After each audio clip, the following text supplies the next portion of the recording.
G'day again, wonderful listeners. This is Trev's Talk, episode 17, and I'm your host, Trev.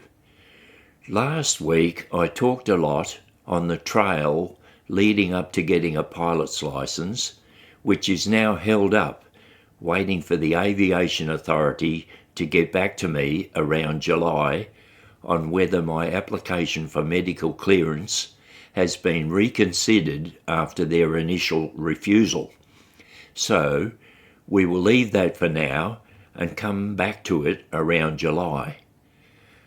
And I touched on scholarships, which has a trail of spiritual hints or prompts going back as far as 2010. I'm waiting on Pete, the school principal, to draw up the program he's promised for showing something concrete to other school principals or prospective donors.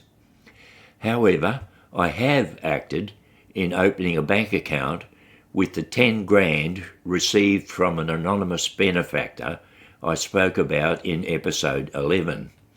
That surprise donation was surely prompted by the spiritual world. I also mentioned a Muslim lady who may become involved because I was given GBs or goosebumps when talking with her. She sort of meshes in with a special dream I had noted in my journal on the 12th of September 2010, which states, "Just dreamed that I was sitting down at a table with some Muslims waiting for someone to come and join us, possibly an imam or cleric, at a place of entertainment. I feel entertainment and a meal was going to occur." End of journal entry. The Muslim lady I met a few weeks ago and got GBs over told my daughter and I that she worked at the nearby mosque in the restaurant section where entertainment occurs. And she said she was the treasurer for the mosque and also for a club for Muslims from Bosnia. That's when I got GBs, when she spoke of Bosnia, because that is where the little village of Medjugorje is situated. Now, when I meet that Muslim lady later this month, I will try to interest her boss imam to donate to our Mudich Scholarship Fund, my name for it. If I can arrange to meet the Muslim lady at her work in the mosque restaurant and have her boss imam come to that meeting, I will have fulfilled the prophecy of the special dream of the 12th of September 2010, which I spoke to you about just a few minutes ago. Now, if I've got the spiritual stuff worked out properly, we have a special dream way back in 2010, linked up with GBs received a few weeks ago, and guidance for me to do good works such as the Mudich Scholarship Fund.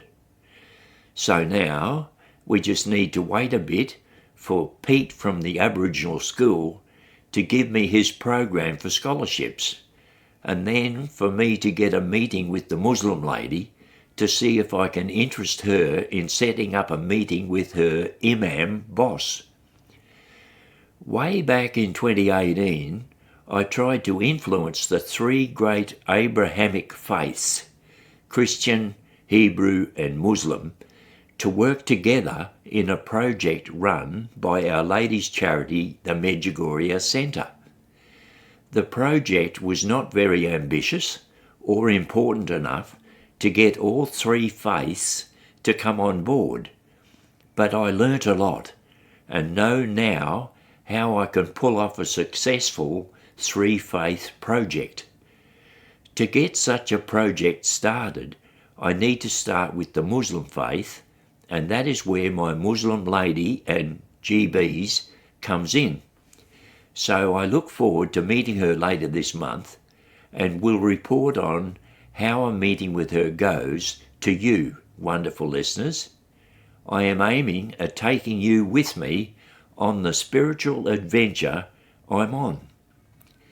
Now, another interesting thing to happen a few days ago was to get an email from a lady from Portugal who donated on the Medjugorje Centre website through PayPal and asked for some Medjwater. Her email said, "My mum is in hospital in Portugal in a coma from a head injury, and someone she is very close with messaged me this. I had a vision last night as I slept. The Virgin Mary said, if you get these 3 holy waters and make a sign of the cross on each hand and one on your mum's forehead, then this will be all the proof Our Lady needs to make a miracle.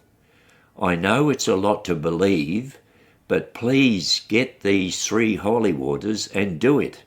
The 3 waters were Fatima, Lourdes and Medjugorje. End of email message. I sent some Medjwater to the requesting lady by express post as she requested, and I asked her if she would let me know if her mum received a benefit.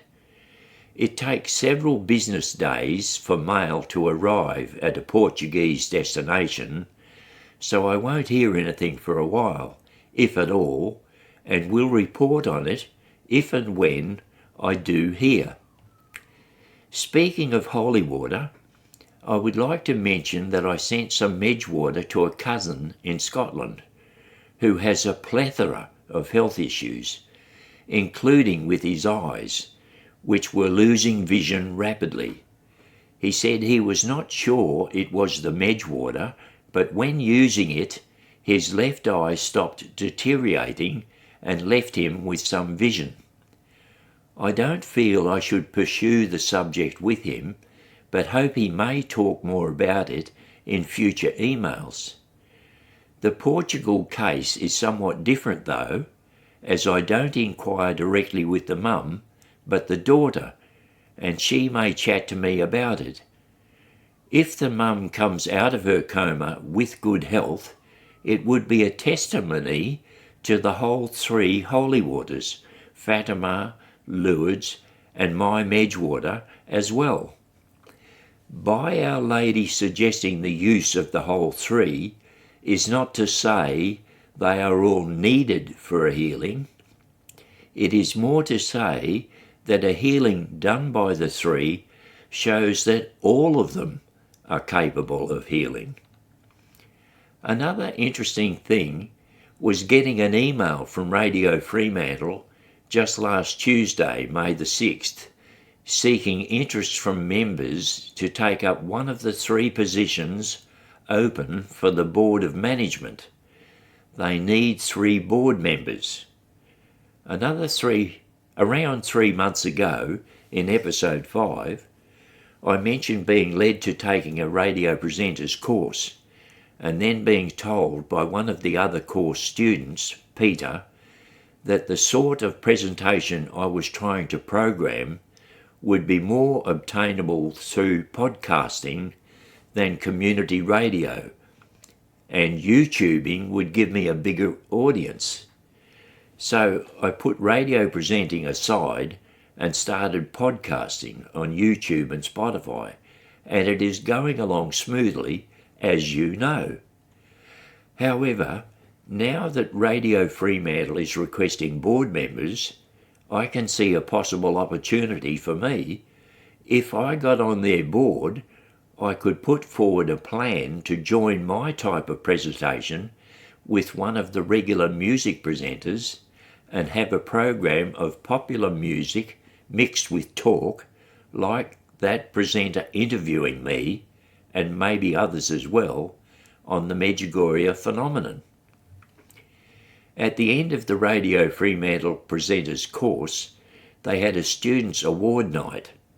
Just prior to the night, I was questioning myself on whether the course was right for me to do a talk show on my own, or if it might be possible to join with a music presenter.